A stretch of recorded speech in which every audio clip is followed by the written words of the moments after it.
LED fog lamp feature பொறுத்தவரையில base வேரியண்டான we வேரியண்ட்ல கிடைக்கிறது இல்ல. விஎக்ஸ் வேரியண்ட்ல இருந்து தான் இந்த எல்இடி ஃபாக் லாம்ப் ஃபீச்சரும் கிடைக்கிற மாதிரி கொடுத்திருக்காங்க.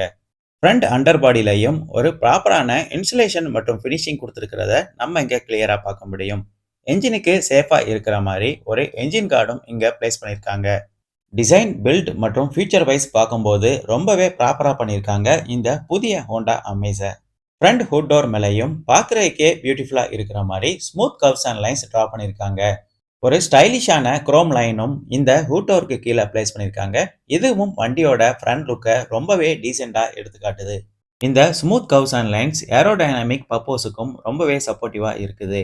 சப்காம்பேக்ட் வெஹிக்கிளா இருந்தாலும் ஏரோடைனமிக் ஒர்க்ஸ் பொறுத்தவரையில ரொம்பவே இம்பார்ட்டன்ஸ் கொடுத்து பண்ணியிருக்காங்க. இதனால தான் ஒரு பெட்டரான ஃபியூல் எஃபிஷியன்டான வெஹிக்கிளா இந்த ஹோண்டா அமேஸ் இருக்குது. ஹோண்டா சென்சிங்கோட அடாஸ் கேமரா ஃபீச்சரும் நம்ம இங்க பார்க்க முடியும். இந்த